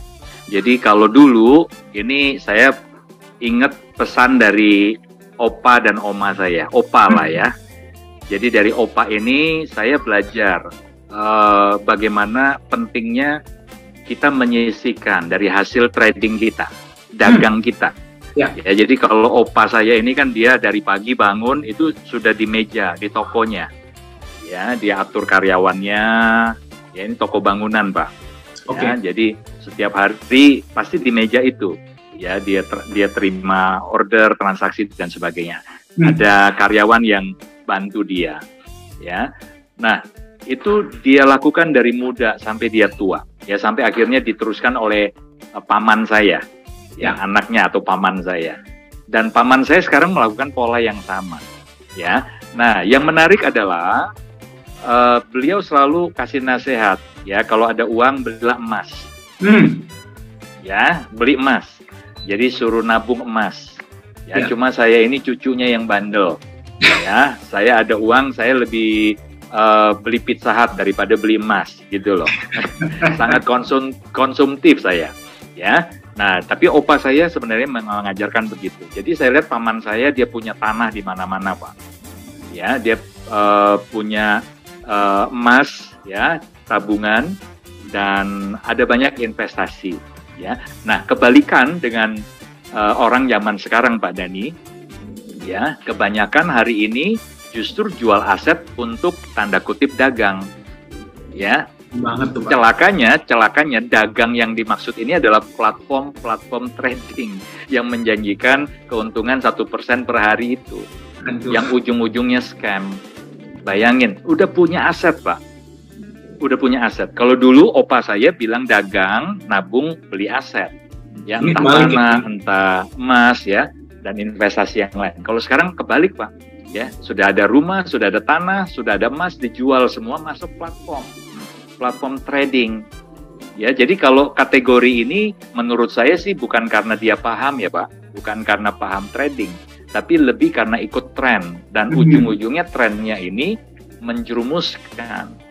Ya, jadi kalau yang tadi Pak Dhani sampaikan itu adalah jika kita memang paham, ya, selama Anda memang menguasai ilmu trading dalam konteks apapun ya, bukan cuma trading forex ya, tapi juga trading dalam arti perdagangan secara konvensional, Anda menguasai, lakukan. Tapi celakanya hari ini banyak orang tradingnya itu titip modal, Pak. Aduh. Ya, dengan titip modal, ya, itu tadi modalnya dari mana? Asetnya dia jual. Nah, ini hal yang kita harus kembalikan. Ya, jadi di Nagaya ini, teman-teman, Bapak Ibu, kami mengajak, ayo kita kembali yuk. Ternyata apa yang diajarkan kakek nenek kita, orang tua kita, itulah fundamental dari yang namanya dagang. Dagang, dapat income, sisihkan, investasikan. Supaya nanti kita punya aset, biarlah aset ini jadi sumber passive income kita ketika kita pensiun. Ya, betul sekali Pak. Betul sekali ya. Jadi kita balikan ya, kita kembalikan ke asalnya, ke seperti awal kita bekerja, hasilnya kita investasikan untuk beli aset. Jangan aset pun kita punya kita jual untuk dagang. Aduh, ya kalau Anda paham dengan dagang yang Anda lakukan, ya, dengan bisnis tersebut atau dagang tersebut, ya silahkan. Ya, silahkan. Tapi kalau Anda nggak paham hanya gara-gara ikut-ikutan, ya mendingan jangan deh. Ya, sayangi uang Anda. Ya, sayangi hasil kerja keras Anda. Ya, dan juga kemarin Pak, saya sempat diundang di voice chat ya, salah satu grup sangat luar biasa, grupnya Pak Benny. Terima kasih Pak ya atas kesempatannya. Iya, malam ini grupnya juga nobar Pak. Oh iya, selamat malam ya teman-teman yang ada di grup Pak Benny lu ya. Oke, saya kemarin sempat sharing seperti ini Pak ya. Banyak orang yang bilang kita tuh harus always follow the trend. Ya, jadi seolah-olah kalimat tersebut ya itu dijadikan alasan untuk FOMO Pak. Ya, jadi seolah-olah semua orang melakukan, kita jadi ikut-ikutan gara-gara kita tidak mau ketinggalan. Kita sebagai manusia tuh ya Pak ya, kita punya sebuah tendensi untuk kita tuh nggak mau ketinggalan Pak. Ya, betul. Betul ya, kita tuh nggak mau, wah orang lain sudah melakukan, kita kok kayak merasa beda sendiri gitu. Karena kita kan makhluk sosial Pak. Ya, jadi apa yang dipandang oleh orang lain mengenai kita itu menurut kita tuh jauh lebih penting daripada opini kita terhadap diri kita sendiri. Dan itu celaka Pak. Ya, jadi kita tuh banyak melakukan hal, dan soalnya kenapa saya bisa bilang begini, soalnya saya pun pernah melakukan kesalahan yang sama berkali-kali. Sebelum saya akhirnya belajar, saya pun nggak sempurna ya Bapak Ibu ya. Ya, kenapa saya bisa bilang begini? Gara-gara saya pernah punya pengalaman yang sama. Ya, jadi kita tuh ikut-ikutan. Gara-gara kita pikir, wah ini bisnis masa depan, ini begini, ini begitu, ini begini, ini begitu. Tapi yang saya pelajari ya Pak, ya setelah saya benar-benar belajar, saya benar-benar duduk dan saya perhatikan. Kalau kita dissect ya, kalau kita benar-benar pelajari bisnis-bisnis yang berhasil, individu-individu yang berhasil, industri apapun mereka berada, itu ada pola, Pak. Oh iya. Betul ya? Agree, Pak. Betul. Dan pola itu sebenarnya, biarpun individunya, biarpun bisnisnya, ya bisnis yang baik itu akan dijalankan oleh individu yang baik. Kan istilahnya begitu.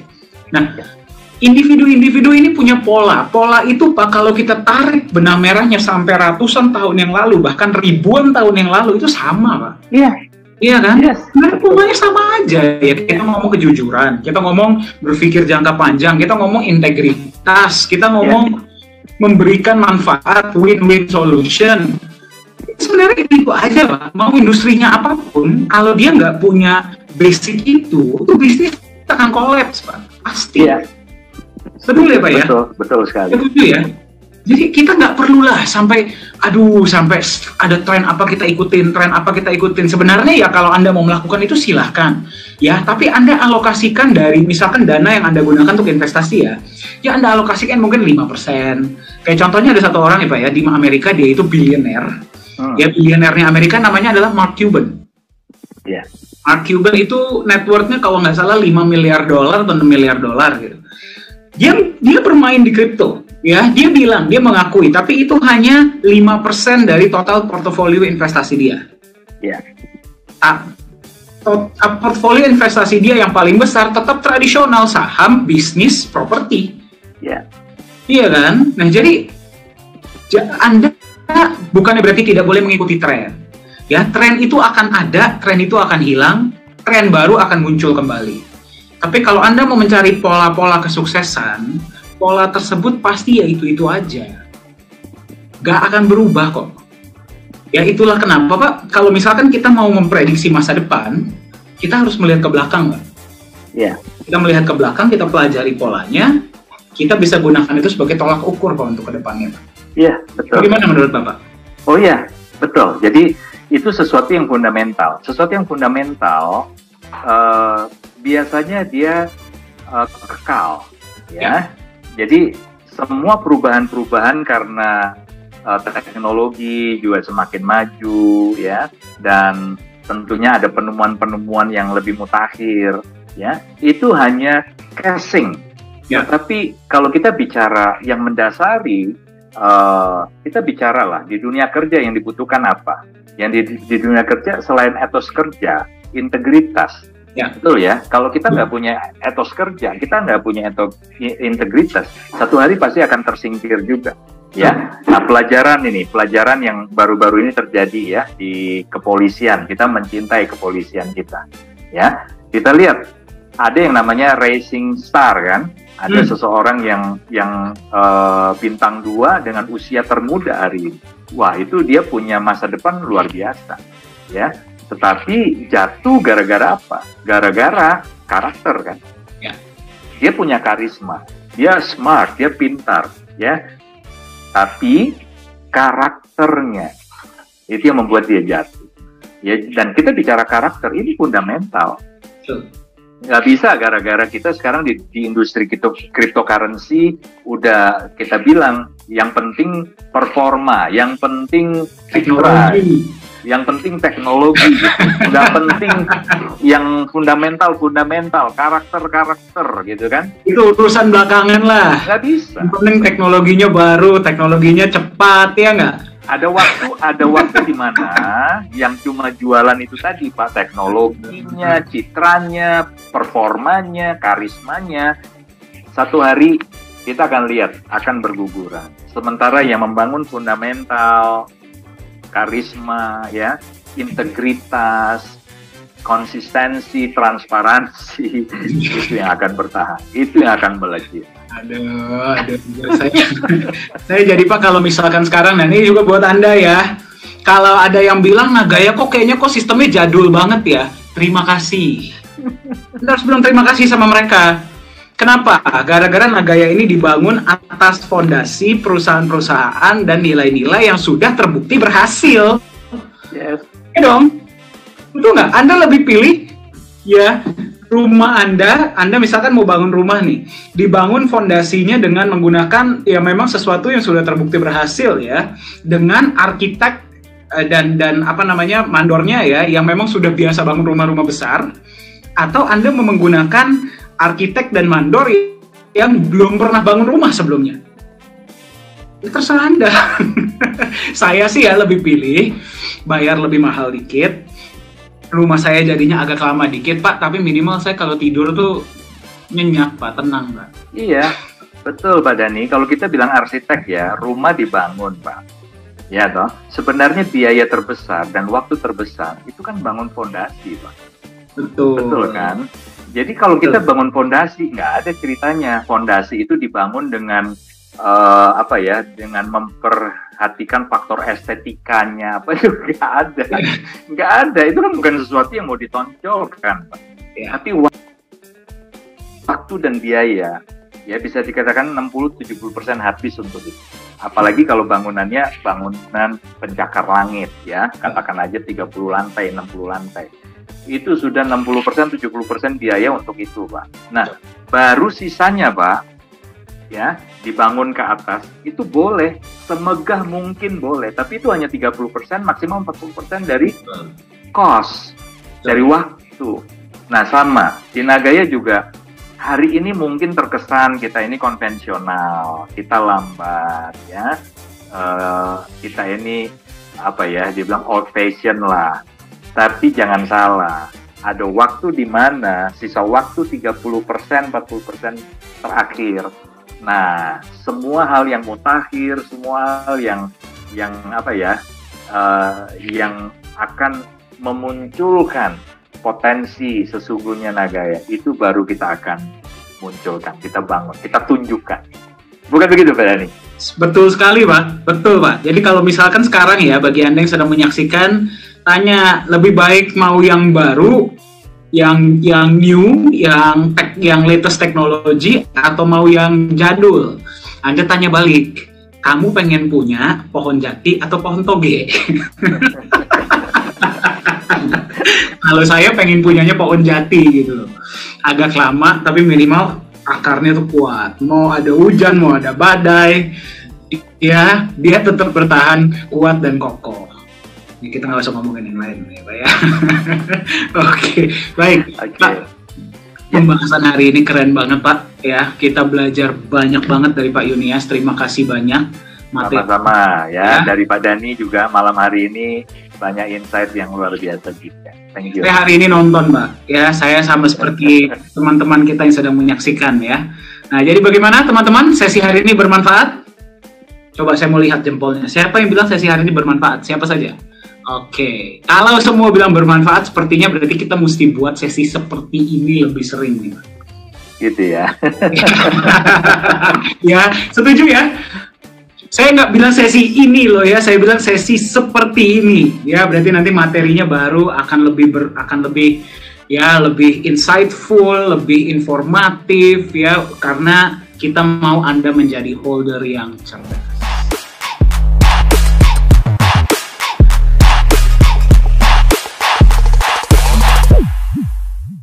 Halo semuanya, selamat datang di Nagaya Family Tim Benilu. Perkenalkan, nama saya Mr. Benilu.